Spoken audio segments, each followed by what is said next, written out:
All right. So it seems we're on YouTube now, so we're ready to get started. Um, hello everyone, and once again, and welcome to another edition of Brainstorms. Brainstorms is this cycle of online talks organized by the students, by Technico Students Club on mental health and inclusion. My name is Fabio. I collaborate with this students club, and I'll be moderating today's session. So different brainstorms have different topics. Today we will be hosting a talk by our guest Miguel Duarte, who is a PhD student at Technico and also a humanitarian activist. So I'll introduce Miguel in a couple of minutes. Um, I'd like to also to tell you that today's brainstorms is organized in partnership with FAIL, which is an international project born at MIT in 2018, with the goal of destigmatizing failure and also inspiring resilience. And before we start with this talk and with the discussion, I'll introduce the plan for today, and then we'll listen to Miguel's talk and do the Q&A after that. So if you have questions, I'd like to invite you to write them in the Zoom's chat box, and we'll check them out later and read them out loud to everyone on the Zoom call and also on YouTube, so that everyone can follow the questions. Before inviting Miguel to this to share his story, let me briefly introduce you to the FAIL project. So FAIL was born to create this more understanding and accepting environment towards failure, and in this competitive society that we live in nowadays. And the main product of FAIL are these talks and events where the speakers come to share their inspirational stories of their personal stories, which are often linked to failures, and where they talk about the lessons that they learned in this process, and exposing their vulnerabilities and the more human side. So today's talk is going to be the third talk the third FAIL talk that the Technico Student Club on Mental Health and Inclusion organizes. So the first two talks were by IST professors Arlindo Oliveira and Zita Martins. So if you missed any of those talks, you can check them out on our YouTube channel, and also on FAIL's YouTube channel if you wish. Today, as I said, is the third FAIL talk that we organize. Today we're very happy to have Miguel Duarte as our guest. Miguel is a PhD student in mathematics at Technico, and also a humanitarian activist, like I said before. Since 2016, he has been a volunteer in migrant and refugee rescue ships in the Mediterranean Sea, and he has also worked with other institutions on land to assist this humanitarian crisis that we have been seeing develop in the Mediterranean in the last few years. So through these missions, he has helped to literally thousands of migrants and refugees to get to Europe safely, and has witnessed firsthand how desperately these people try to escape these suffering life conditions that they have in their home countries. So Miguel is gonna share with us his perspective on why he first got involved in these missions, and also how they make a difference in others' lives, but also in his own life. So Miguel, thank you for accepting our invitation, and welcome, and go ahead when you're ready. Thank you. Hi, Fabio. Hi, everyone. Thanks for inviting me.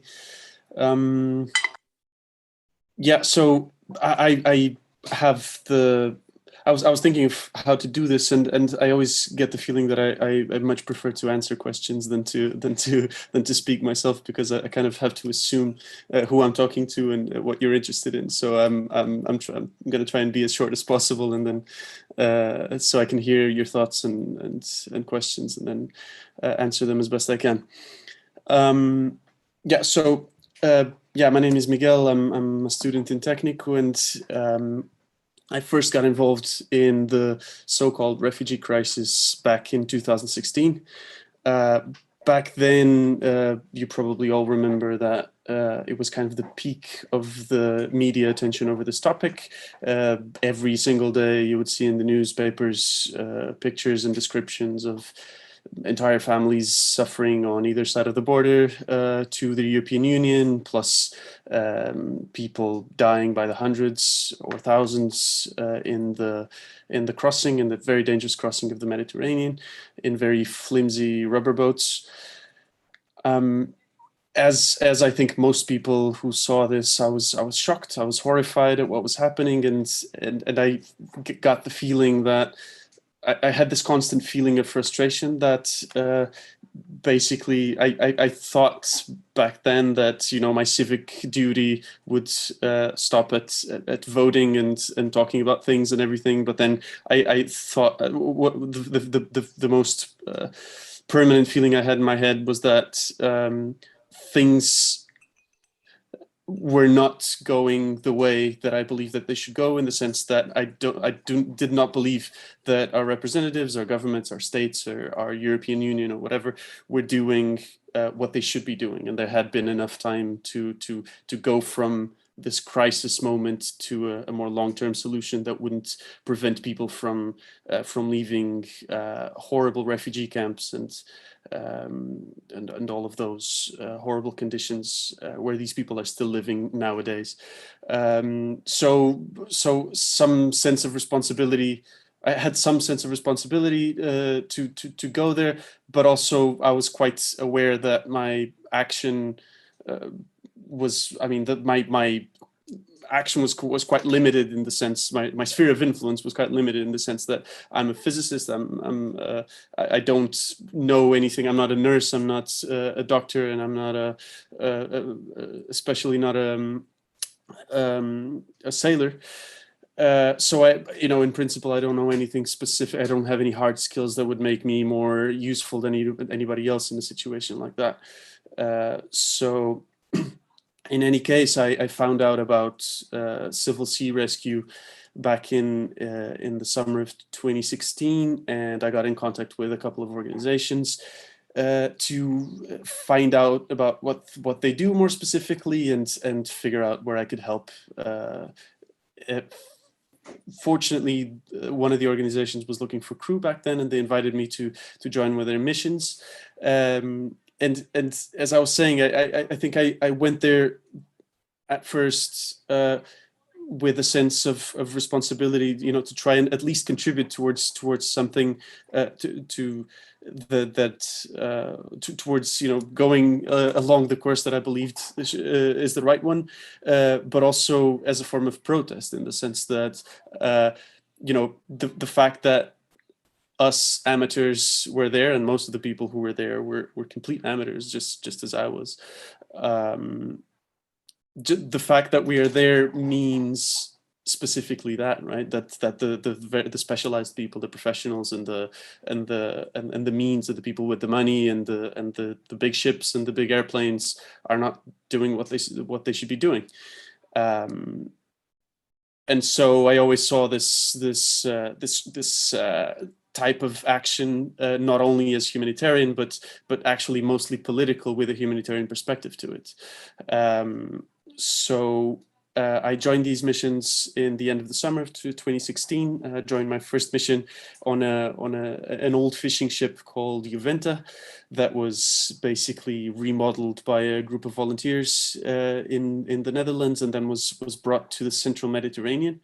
And by Central Mediterranean, I mean the route that connects Libya to Italy and Malta, which is, by the way, the deadliest border in the world these days. and I joined these missions. This ship had a crew of approximately 13 people back then. Highly inexperienced, but extremely motivated. And the fact is that in my first mission, we spent 2 to 3 weeks at sea, and we rescued 423 people. In that mission. In other missions, we rescued a lot more. And by the end of 1 year of operation, we had participated in the rescue of approximately 14,000 people. And this is I say it again, this was a small fishing ship, right? So, after my first experience in something like this, you feel two things mostly, I think. One is that you've never done anything as nearly as useful as this in your life, and you want to do it again, and also that there must be something terribly wrong in the world if someone like you actually has the possibility to do something like this, right? Because again, it should be definitely the states, it should be the big ships, the big airplanes, it should be people with means to do this. So over the course of that year, I decided to do as much as I could possibly do with the time that I had. So at any moment where I was needed on the ship, I was there. And then when I wasn't, I went to the refugee camps in Greece and in Turkey to help basically organizations onshore. So I did get quite a firsthand glimpse of the conditions in which people live. The camps in Greece are absolutely terrible. I think most of us saw a lot of images, mostly of the Greek islands and the refugee camps that are there and that house tens of thousands of people. Living in tents under the snow many times, and many times waiting years for the result of their asylum application that in many times is even rejected. And if they are in a bad situation in Greece, you can imagine Turkey, where actually a lot more people live. Turkey has approximately 4 million refugees right now, and most of them actually live outside refugee camps in unofficial camps in the West, with many times with no access to clean water, let alone a doctor or education for the kids or anything like that. In any case, anytime that I could, I joined more rescue missions, and by the end of 1 year of operation, basically on the 2nd of August 2017, I had packed already, and I was about to join another mission, and the ship was seized by the Italian police. And we were informed that we had that there was an investigation, criminal investigation, falling on us, basically on the crew of the ship. We didn't know who specifically back then, but we knew that the crew was under investigation. I mean, naturally, we found this completely absurd, and we tried everything we could to get the ship back on the water, because we knew how important it was, and we couldn't do anything really. We tried the courts, we tried everything, and we just couldn't do that. So we had to just wait for the next step, which came roughly a year later. So in June 2018, myself and 9 friends of mine got indicted for suspicion of aiding illegal immigration, which is a crime that in Italian law could lead to 20 years in prison, plus thousands of euro in fines. Again, this sounded completely absurd, but it kind of we started to understand already in 2018 what this was, which was part of a much bigger strategy that didn't include just us. Actually, we were the first case of an organization, a humanitarian organization in the Central Mediterranean, to get a criminal case against it, but then several other cases followed it, not only in Italy, but in Malta, in Greece, in France, in Spain.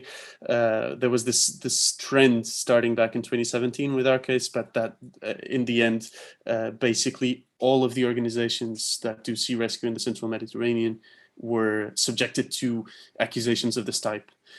To this day, nobody has ever been convicted of any crime related to this, which actually points again to the fact that these are political trials. This is not not an attempt to uphold the law, but rather an attempt to stop us doing what we were doing, and in that sense, they were quite successful.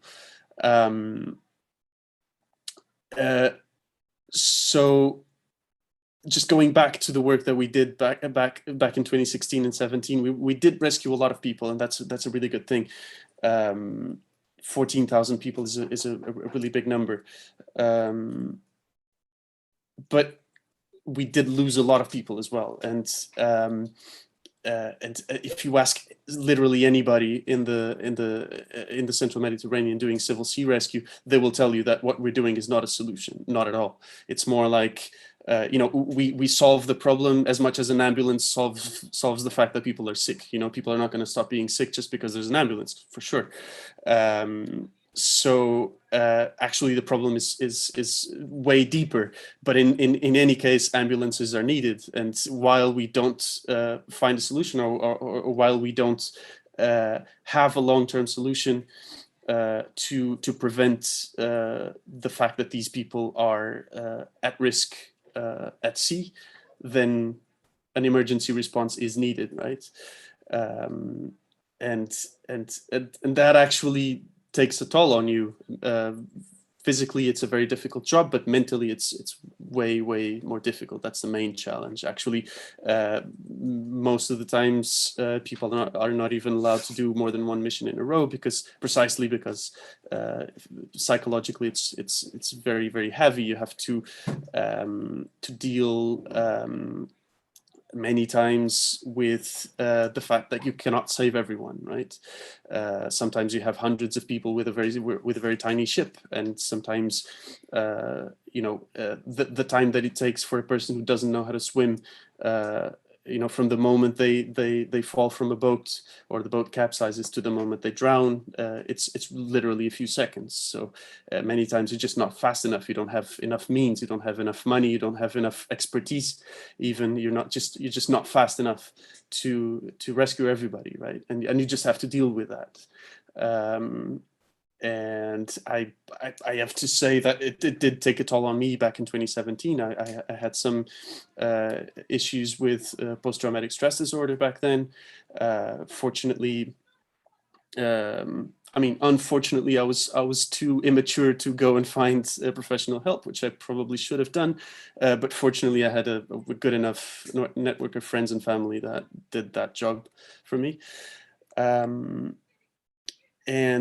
In any case, I remained connected, although I couldn't go back to the sea because of the legal case. I remained connected to the topic, very much so, and helped everywhere I could. And last year, already in March 2021, the case was finished. So not the case, but the investigation was finished, meaning that out of the 10 of us who were under investigation, 6, including myself, were acquitted, and 4 are going to court, and they're waiting now for trial. So, it's definitely individually a good thing that I'm not on trial right now, but it's for the world, it's not a great thing in the sense that the problem still persists, right? People are still being criminalized for helping. And so as soon as I found out that I wasn't going to court and that I was basically free for the moment, I decided to join Sea Rescue again. So I got involved with a German organization called Sea-Watch, which was actually the first NGO working in the Central Mediterranean.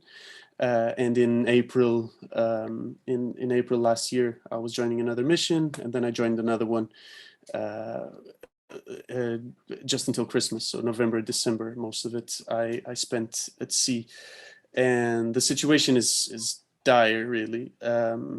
There's increasing criminalization. Lots of all of these organizations have to be constantly prepared to pay enormous legal fees to just to prevent their volunteers and professionals from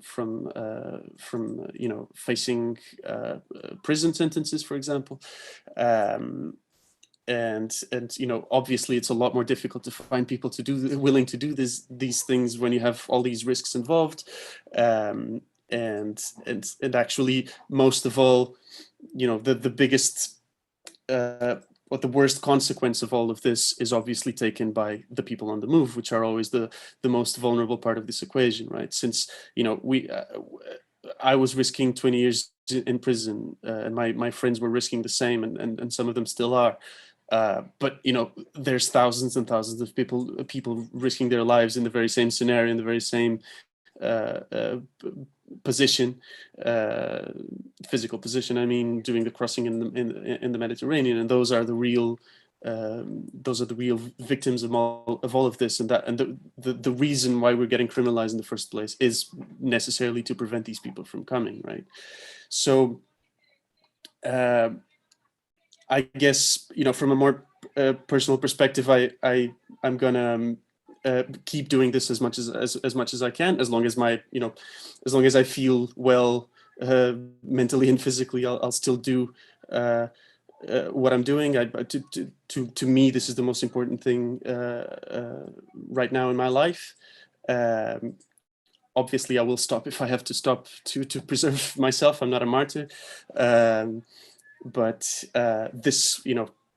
this is absolutely, I consider this an absolute necessity, not only to rescue the specific people that we were able to rescue in the Central Mediterranean right now, but also to draw attention to this fact, right? Just the fact, the very act of coming here to talk to you is part of that work, right? To even just sit down with people who haven't been there, who haven't seen it with their own eyes, but who are open to listening and to understanding what's going on and the implications of all of this.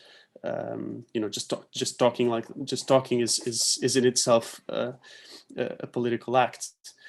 Right now, there's another course of action, let's say, that has been taken by a lot of European governments and by the European Union itself, which affects the work that we do very much, which is the funding of the so-called Libyan Coast Guard. I say so-called because Libya, as you might know, is in a state of civil war for the past 11 years, and it has no, let's say, legitimate government. There's different militia fighting for the control of different parts of the country, and the European Union basically legitimized one of these militias, called it Libyan Coast Guard, gave it weapons, training, and very fast ships, and told them to intercept refugee boats in international waters and return them to Libya. So this is called a pushback. So pushing people back to countries at war where they face. We know nowadays that they face torture, they face violence, they face even slavery nowadays in Libya. This is not only violation of human rights and common sense; it's also a violation of international law.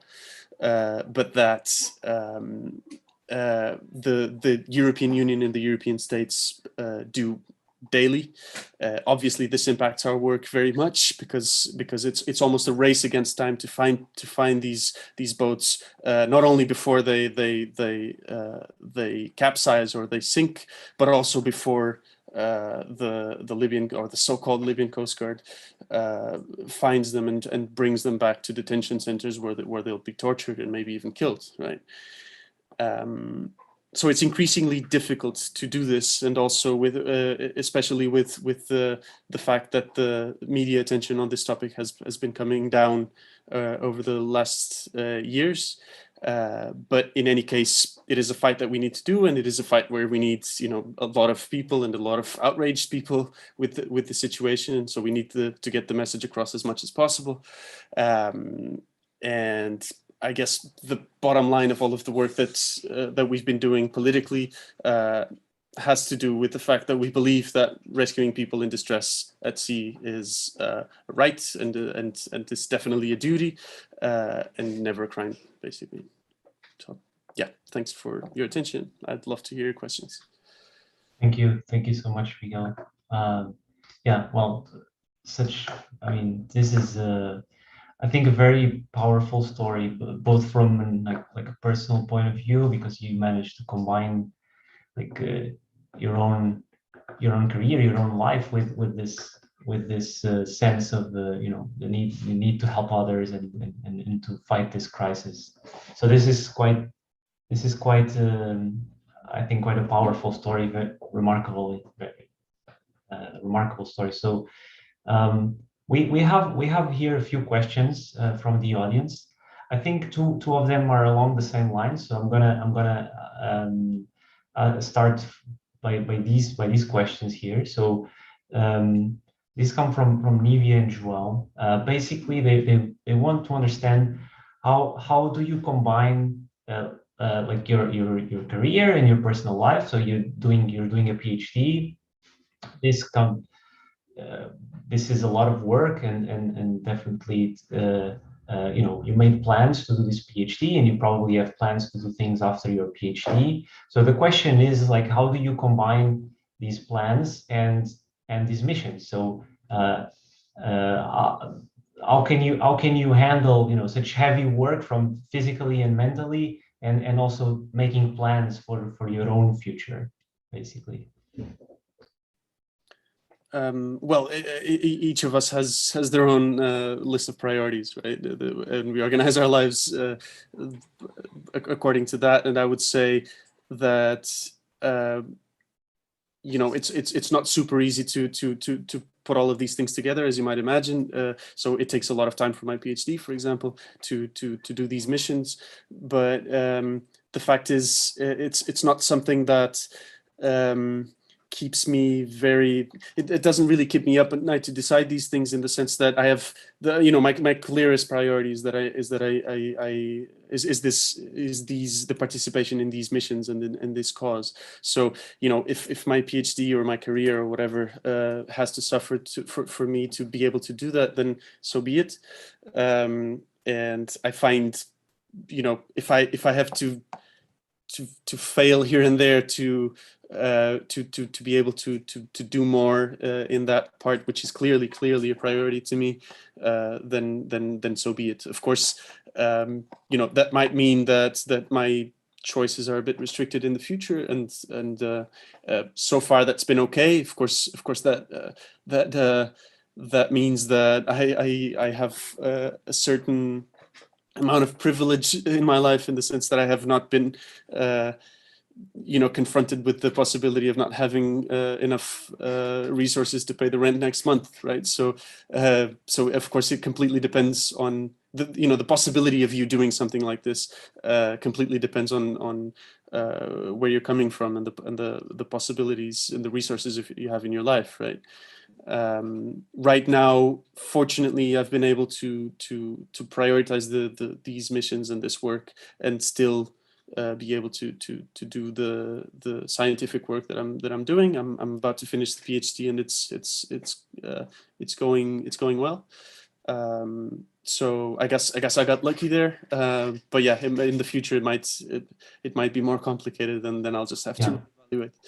Yeah, let me just push this question a little bit more, because I'm curious to understand, whether your supervisors, your department is aware that you do this job, and how are they supporting this, if or are they supporting it at all?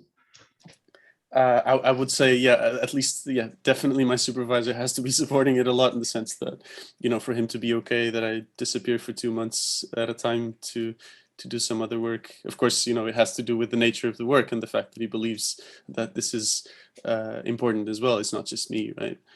I'm not disappearing for 2 months to go on a hike, right? It's the character of the work is quite fundamental here.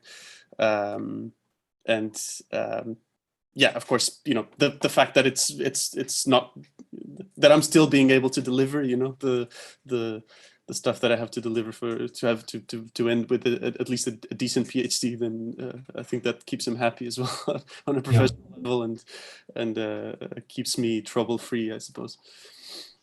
Yeah, I get it. So the other question that we have here that is related, I think, to these previous questions is if any of these experiences uh, shaped your ambitions, like for your professional career. So you said that your priority is definitely this cause, and so have you ever thought of taking from these experiences and try to build professional career around these experiences, or have they influenced it in any way?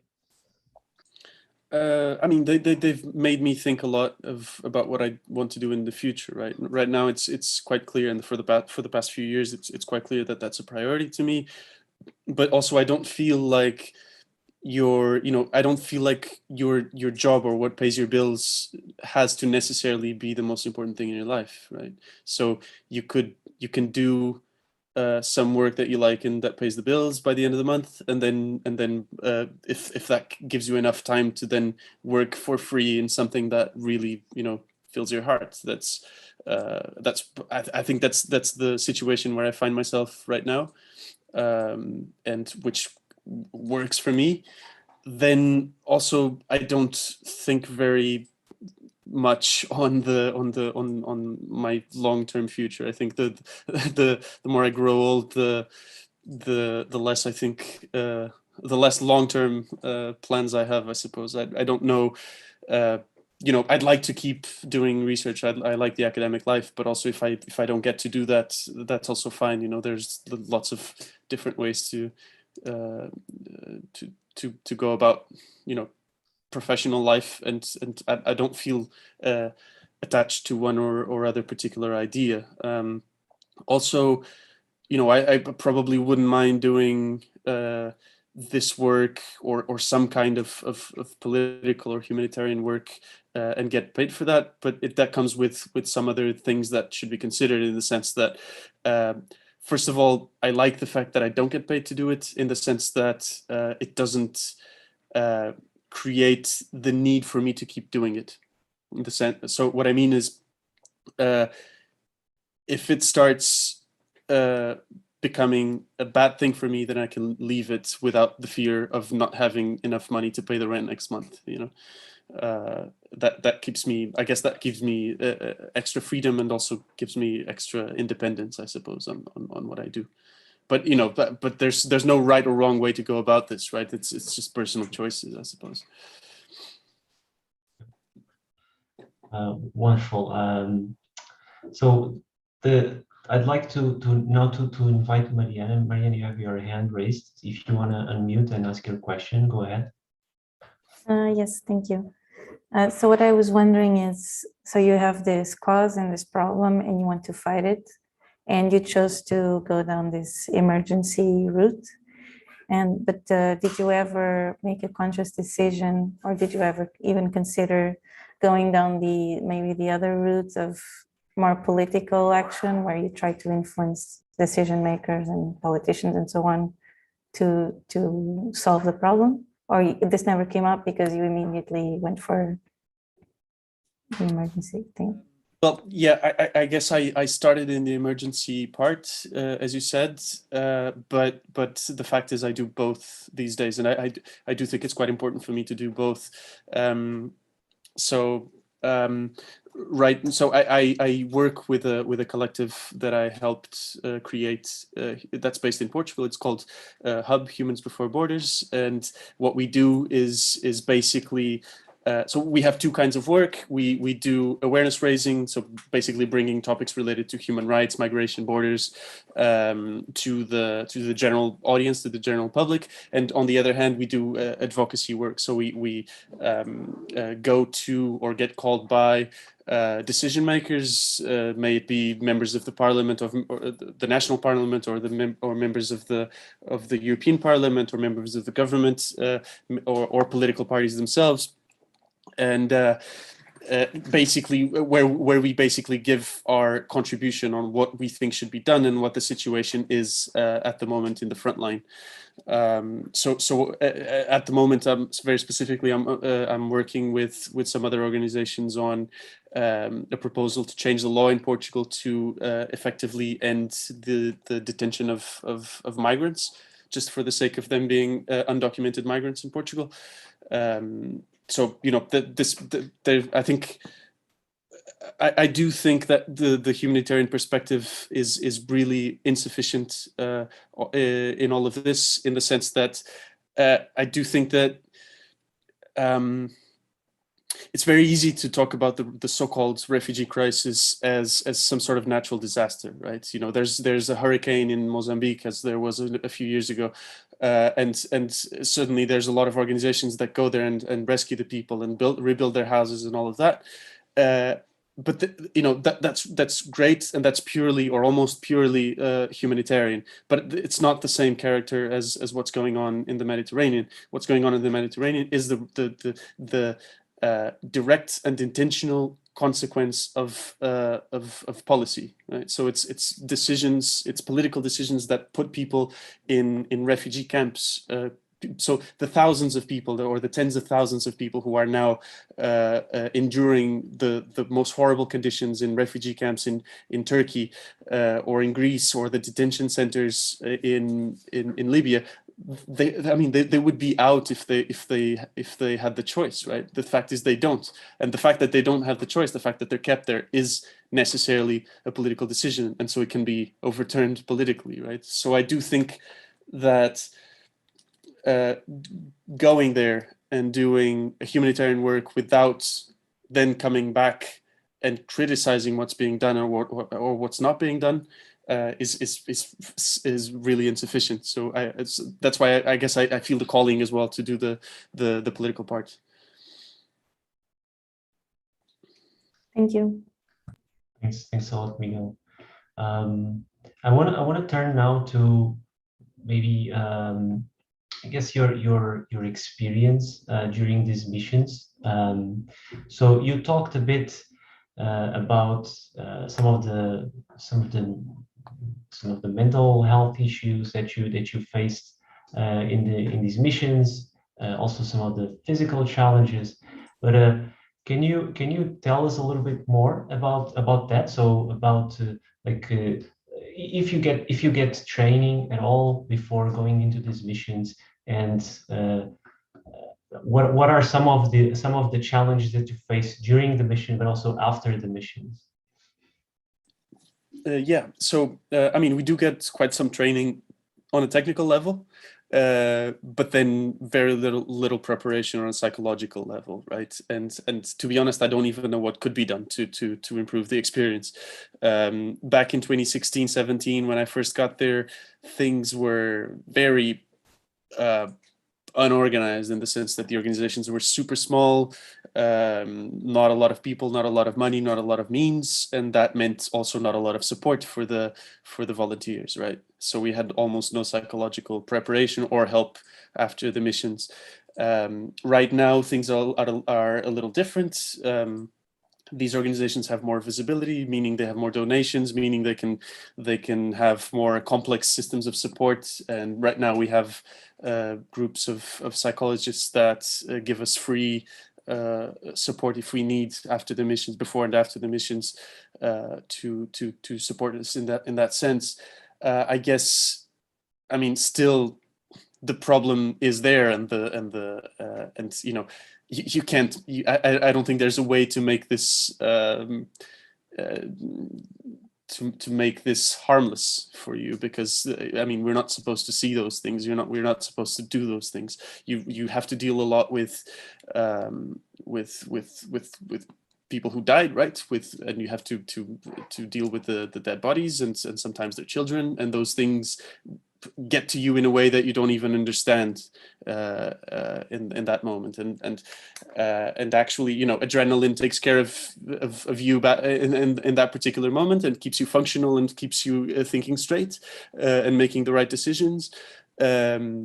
but then but then you come back, and then you have to deal with all of the things that you kept pushing to the end of the mission, so that you wouldn't have to deal with them right away, right?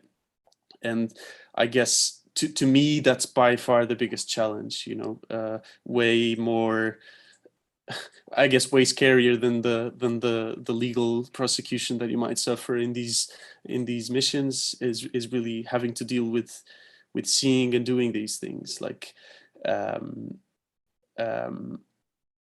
I guess when you see those things, and when you have to do those things, then in the end, you don't really get past it. I think you don't really put that in a box and put it somewhere. It kind of changes you, I think, and it changes your perspective on the world, and then it changes the way you feel. To me, I think when I first got there, I had this sort of how do I say it? Sort of a childish way of looking at things, looking at these things. I'd never felt like the limits of my mental health. I didn't think I had any, very specifically. And then when I saw those things, and when I had to deal with all of that, then I guess that made me aware of my limitations, and made me aware that at some point one needs to stop, and one needs to take care of themselves. Yeah. Well, that must be, I guess, pretty scary when you first experience that, right? So I guess the way you talked about the support you have is somehow must give you a sense of safety, or I mean, some sense of safety. Of course, you're never feeling 100% safe, I guess, in the situation. So another set of questions we have been receiving is about so when about the way you deal with what happens after those missions. So Nivia was saying, so in one of her questions, she was asking, like, what happens to the migrants that you help reach their destination, right? So you talked a bit about this, but so she's mostly interested in understanding if they're deported back to their countries. This I think is what you were making a point around, and regarding this particular situation, is there any feeling of failure in this process, or disempowerment, and how do you deal with that? Like, you go back on another mission to try to fix that, or are there other ways to help those cases? So, I mean, this is a whole world in a question, right? This is a very, very, very complex issue, and but I guess I can say some things about this.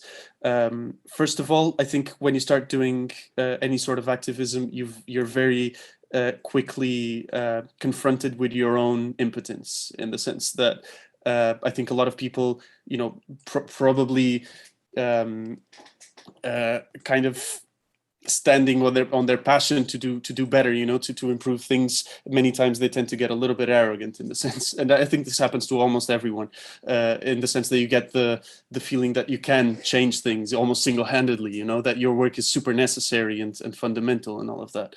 I think when you start doing something serious, you realize very quickly that your action is very limited, and that's okay, because you're just one person, and your actions will only be meaningful in collectively.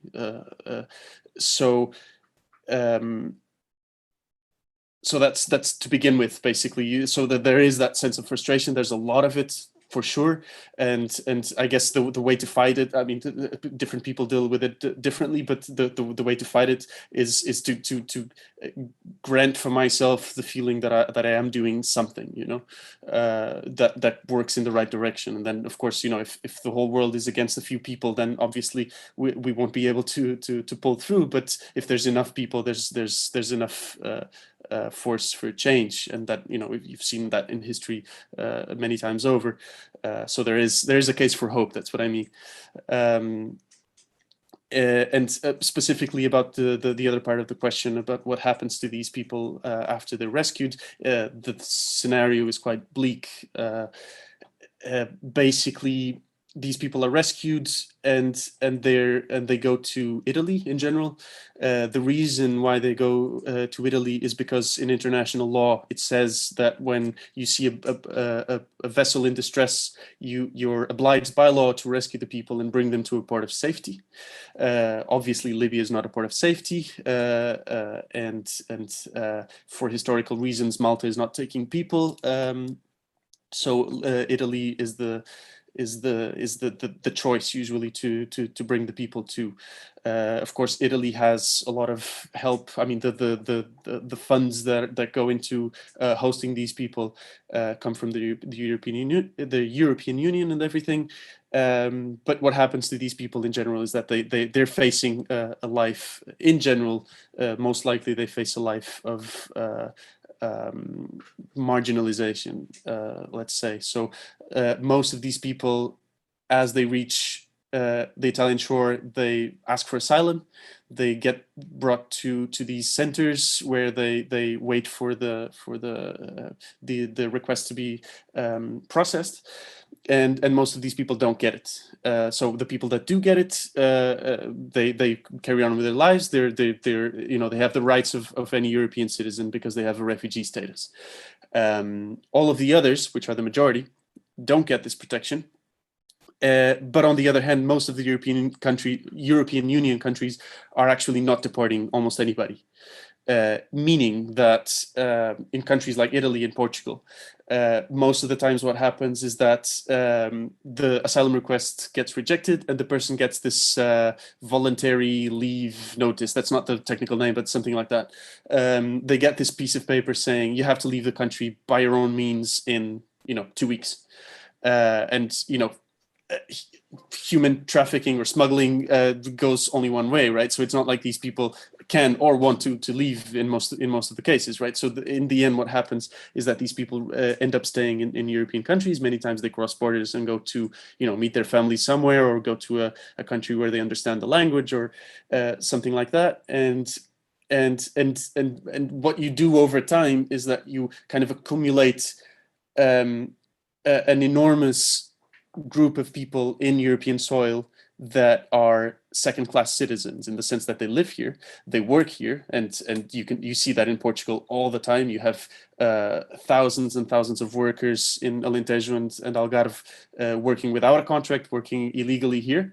So they're working here. They make your products as cheap as possible because the workers don't have labor rights. They don't get minimum wage. So they contribute to the industry, they contribute to all of the market and all of the let's say the European life standard, let's say, but they don't get the rights. So in Portugal, for example, you can work without being legal here, and you can even pay taxes without having a permit to live in Portugal. So meaning you're paying for the hospitals, you're paying for the schools, but you can't go to the hospitals or the schools, right? This is happening in most countries in Europe. So unfortunately, this is the situation right now. And this is definitely something that needs to change in the long run, meaning that, if not only for humanitarian reasons, if we need these people, even for the economy, then the least we can do is to regularize them and give them the labor rights that everybody else has, right? But yeah, the perspective is quite bleak. So it's quite frustrating that our job, reduces to that tiny moment in time in which these people are crossing the Mediterranean, and it doesn't extend far beyond that, unfortunately. Right. So let me keep on this, I guess, on this topic. Some kind of a contradiction between international law or even law at the national level, and also human rights. This is a question by João. So he is essentially asking, so given these contradictions, how does that make you feel regarding the future? So your own future and also the future of immigrants. And if this at any point makes you think you should give up, does it fuel you or turn you into a pessimist about the whole system? How does it make you feel, and how do you see the future? Again, super vast questions, but I'll try and hint towards an answer at least. I guess for this, I kind of have to explain a little bit how I see, my humble perspective on the main, what I consider the main issues at the moment in terms of the global main issues, let's say, and to me the biggest issues are two, and one of them is social inequality globally, and the second one is the climate emergency. Both of them are intrinsically connected and have as a consequence increasing numbers of migrants, right? So people will flee from extreme poverty and extreme social inequality, and people will flee from, and they are fleeing already from the effects of climate change, right? And obviously, all of these, both of these, are connected to violence as well, in all sorts of ways. So what I think is that this problem of people trying to cross the border into richer countries will not, or to safer countries or whatever, will not decrease over time. It will only increase. And this recent concept of Fortress Europe, by which we try to create these almost these walls around Europe that are that you can pass. If you have the right passport, you can pass, and money can pass both ways, and goods can pass both ways. But then people with other passports cannot pass. This is a very recent concept, and it's prone to failure, right? You can't just close down a border as you can close a door. It just can't happen. So if you close down in one place, you will open in the other. The fluxes will increase in the other. So I do think that we need some fundamental change at some point, and if not social inequality, climate change will make this problem completely unavoidable, I think. If either it's in this decade or the next or the following one, I think in our lifetimes we will see significant change. Now, what I don't know is change to what. And I think that totally depends on us.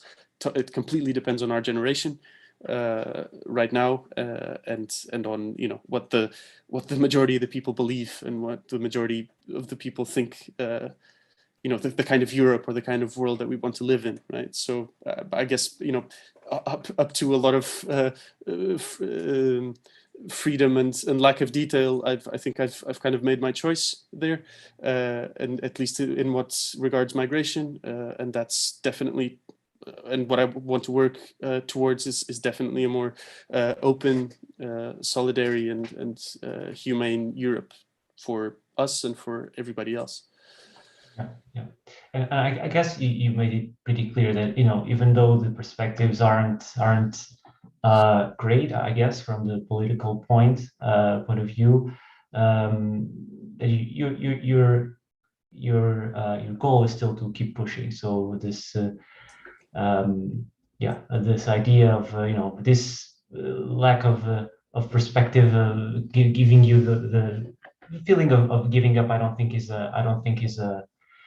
I think we understood quite clearly that you're very driven by this, and so that's incredible. So there's another question here by Francisca, again going back to how you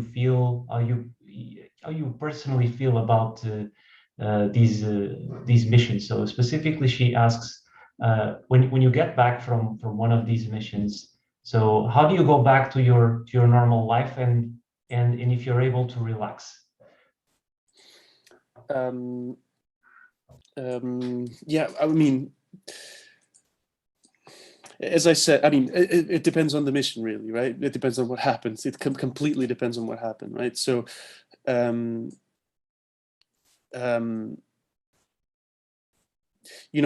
this last mission, I went. So I've taken different positions on different missions, and in this last mission, I was the head of mission. So I was kind of coordinating the work technically of a crew of 29 people, and I guess what struck me the most in almost 2 months of mission was the weight of the responsibility of making the right choices, not only for the safety of the crew, technically, but also you have you see very difficult situations in which you have to make super quick decisions. And I guess we did, I think, everything right, at least in my opinion, in this particular mission, in the sense that nobody died. But we came very close to that, very, like incredibly close to having people die. And I guess like there's some irrational process going on in my head. I don't know if other people feel the same or not, but it's like, even if I went through a stressful I go through a stressful situation, for some reason, I'm able to do the right choice and it comes out well. And then afterwards, thinking back on what happened, I get terrified by the possibility of not having succeeded, right? Like, so obviously it's in the past, so it cannot not succeed anymore, but it still terrifies me, that possibility, so that's one thing that kind of sticks to me. Of course, it makes no sense, but I don't know if you guys can relate to this, but it really like weighs on me. I think I can relate to that, because I think that must be quite a strong feeling when it comes to people, these decisions, the end result of these decisions being people living or dying. I don't think I've ever been in that situation, but the situation of thinking. So you keep thinking basically to kind of understand how you should not do it the next time, so it ends up well if it ever happens again. Is that it? You try to picture all the possible ways of it ending wrong, so you avoid them. Yeah, I mean, it is a constant learning process, right? This is a unique situation in the world, right? It's mass rescue all the time, right? This I don't think this happens anywhere else in the world. So there's not a lot of people with a lot of experience in this particular kind of job, right? There's rescue teams, but they, a Portuguese rescue team is not used to rescuing thousands of people, right? It's a totally different job and with totally different challenges. So it has to be a constant learning process in which we're constantly discussing what we film ourselves, and then we see the videos of us doing things, and we criticize ourselves and criticize each other and try to learn to do better in the future. It's just that some mistakes, you see the mistakes, but still things go well, and some mistakes lead you to things that don't go well, and the stakes are very high here, as you might imagine, right? So I guess what it's a terrifying prospect of basically making the wrong choice at the wrong time. Yeah. Okay, so we're getting close to the end of our session. So I just wanted to finish with a question that will probably help people get more information. So basically, how can one help if someone here wants to know more about these missions or how to help? How can one do that? And can everyone be part of these missions? Is there an application process? So can you describe a little bit how to get involved with these NGOs? Yeah, of course. I mean, there's as you can imagine, there's dozens and dozens of NGOs doing all kinds of work supporting migrants and refugees. Specifically, sea rescue organizations. Right now, the work is quite specialized in the sense that as these organizations got a little more visibility, they also have now the luxury of requiring some level of experience or level of hard skills, let's say. So in that sense, it's like a person like me would possibly wouldn't be able to get in if I got in now, with no papers to show what I can do. But it's never like it's never for sure, right? There are unspecialized works or positions to be fulfilled on board, and if anybody is super interested in this kind of work and thinks that they could do it, then that they want to do it, just apply. You go to the NGOs, to the sites, to the websites of the NGOs. I can write down some of them, and for sure, you know, you can just apply and get in contact with them. And also, there's a lot of onshore work that you can do.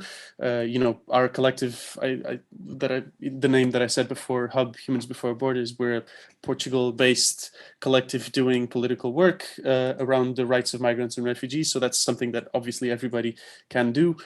You can, you know, if you don't want to get your hands you know, if you don't want to get involved directly, you can also fund these organizations. All of these organizations run on money from private donations. So obviously they can only stand there if people decide to keep funding them. There's all sorts of ways to do things. There's also lots of NGOs doing amazing work in refugee camps. I'd say actually, if anybody here is interested in getting more specific, on-point knowledge on which NGOs are doing what and where they could possibly help, just search for us, for Hub Humans Before Borders on social media, and just send us a message, because we have already like a list. Lots of people ask that, so we have already a list of NGOs that we recommend people apply to. So that's one thing you can do, for sure. Wonderful. Yeah. If we can also send some of these links, we'll ask you afterwards, and then we can also send them through email to the people listening here, or post them on our social media as well. So yeah, thanks a lot, Miguel. This has been great. I think we had a lot of questions, a lot of interest. So quite, I think, very interesting talk and a very interesting discussion. So thank you, and thanks also the people in the audience for all these questions. Before we finish here, I'd just like to promote a little bit the next cycle of talks that we're gonna have in this Students Club for Mental Health and Inclusion. So in this next month, March, we'll start a new cycle of online talks, online and in person. Actually, they're going to be hybrid events. These are going to be in Portuguese, and it's going to be basically a group of a few talks on addictive behaviors. So this is going to be jointly organized by the Students Club and also the Academic Development Unit of Technical. So that's going to be interesting. So if you want to know more about these and other activities, just follow our social media like Facebook, Instagram, Twitter, YouTube, and we'll keep you updated. So thanks again, Miguel, one more time, and thank you everyone for joining us. This was really a pleasure. I'll see you next time. Thank you. Thank you. It was